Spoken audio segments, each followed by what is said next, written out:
क्रिस्त में मेरे प्यारे भाइयों और बहनों, आगमन का पहला इतवार है। पूजन विधि का नया साल आज हम लोग शुरू कर रहे हैं। पूजन विधि का नया साल आज शुरू हो रहा है। पूजन विधि का साल आगमन का पहले इतवार से शुरू होता है। इस काल में हम लोग प्रभु का आने का इंतजार करते हैं। मारानाथा, कम लॉर्ड जीसस। इंतजार करते समय हम लोग कभी सोते नहीं हैं, सतर्क रहते हैं, अलर्ट रहते हैं। कभी कभी थोड़ा सा बेचैन भी हो जाते हैं। इसलिए आगमन का काल हमें सदैव जागते रहने के लिए आमंत्रित करता है।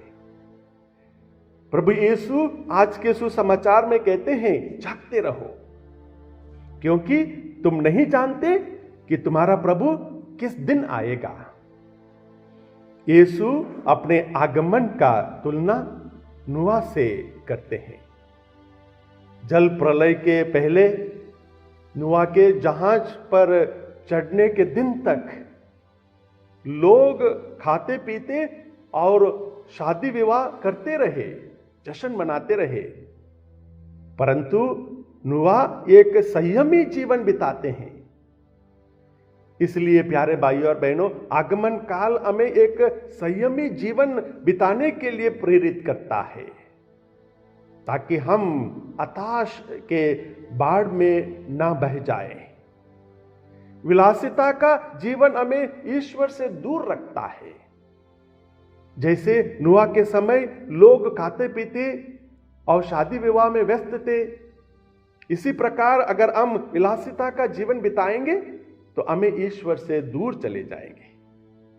क्या आगमन काल हमें थोड़ा तो आध्यात्मिक तैयारी के लिए समय देगा, या आगमन के पहले इतवार से ही हम लोग व्यस्त रहेंगे? कैरल सिंगिंग के कॉम्पिटिशंस, केक बनाना, क्रिसमस का डेकोरेशन, क्या ये सारी चीजें हमें आगमन काल को व्यस्त रखेगा, या हम आध्यात्मिक जीवन में तरक्की करने के लिए इस काल को प्रयोग करेंगे? क्रिस्त में मेरे प्यारे भाइयों और बहनों, आज के तीनों पाठ प्रभु का आगमन पर आध्यात्मिक तैयारियों के ऊपर जोर देता है। आज का पहला पाठ नबी ईसाइयस के ग्रंथ से लिया गया है, और नबी ईसाइयस आज के पहले पाठ में कहते हैं, आओ हम प्रभु के पर्वत पर चढ़ जाए, याकूब के ईश्वर के मंदिर चले, जिससे वह हमें अपने मार्ग दिखाए और हम उसके पथ पर चलते रहे। जी हां प्यारे भाइयों और बहनों, प्रभु का पर्वत पर चढ़ने के लिए, याकूब के ईश्वर के मंदिर तक जाने के लिए हमें बहुत सारा लगेज अपने साथ नहीं ले जा सकते हैं, पर्वत नहीं चढ़ सकते। इसलिए प्रभु से मुलाकात करने के लिए हमें त्यागमय जीवन अपनाना बहुत जरूरी है। जी हां प्यारे भाइयों और बहनों, इसलिए आज के दूसरे पाठ में संत पौलुस हम लोगों को कुछ त्यागने के लिए कहते हैं। अंधकार में जो हम लोग कार्य करते हैं उसे त्यागने के लिए कहते हैं। दूसरे पाठ में वे कहते हैं, अंधकार के कार्यों को त्याग कर ज्योति के आस्था धारण कर लो। हम दिन के योग्य सदाचरण करें। हम रंग रहेलियों और नशेबाजी, व्याभिचार और भोगविलास, झगड़े और ईर्ष्या से दूर रहें। जब हम लोग अंधकार के कार्यों को त्यागेंगे, तब हम ईश्वर का सानिध्य को महसूस करेंगे। और ऐसा करने के लिए क्रिस्त में मेरे प्यारे भाइयों और बहनों, हमें प्रार्थनामय जीवन बिताना जरूरी है। क्रिस्त में मेरे प्यारे भाइयों और बहनों, स्टीफन कोवे अपनी किताब 7 habits of highly effective people में एक छोटी सी कहानी लिखते हैं। वो कहानी इस प्रकार है। एक बहुत ही ताकतवर स्ट्रांग व्यक्ति जो लकड़ी काटता था, वुड कटर था, वो एक बार एक साहूकार के पास पेड़ काटने के लिए काम ढूंढते हुए जाता है और वो मालिक उसे काम देता है और दोनों के बीच में एक समझौता होता है कि जितना ज्यादा पेड़ काटेगा उतना ज्यादा उन्हें पैसा मिलेगा। उसका मतलब हर पेड़ काटने पर उसे पैसा मिलना था। एक पेड़ के लिए 200 रुपया। बड़े उत्सुकता के साथ वो कर्मठ और बहुत स्ट्रांग व्यक्ति पहले दिन 18 पेड़ काट लेता है। बड़ा खुश हो जाता है, मालिक भी बड़ा खुश हो जाता है।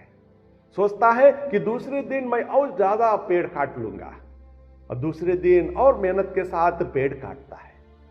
जब वो पेड़ काटकर शाम हो जाती है तो 18 नहीं, सिर्फ 15 ही पेड़ काट पाता है।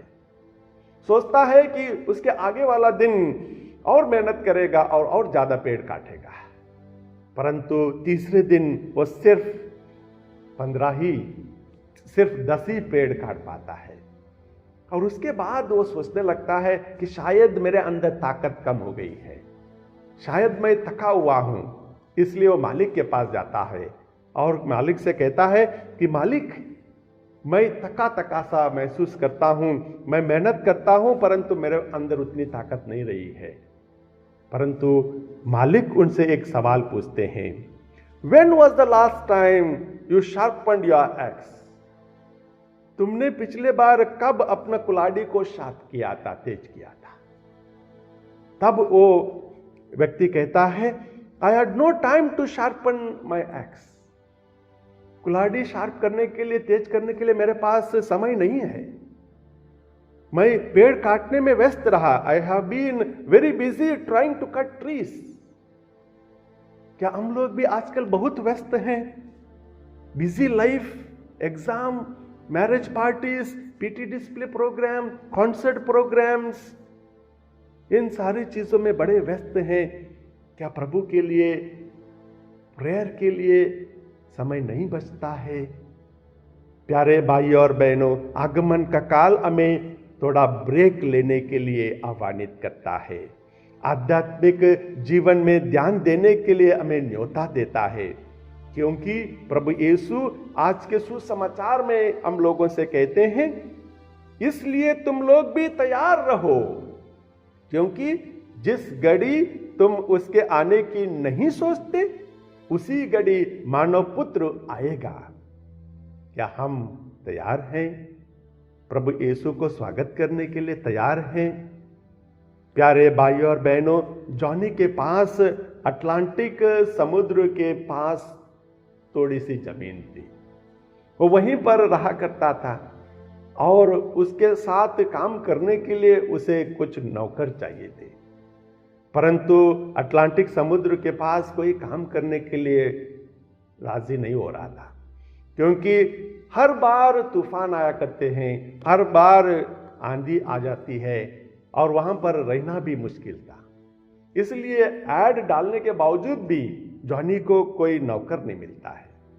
बहुत दिनों के बाद एक व्यक्ति वहां पर पहुंचता है काम ढूंढते हुए, और जॉनी उसे काम पर रखने के लिए उत्सुक होता है।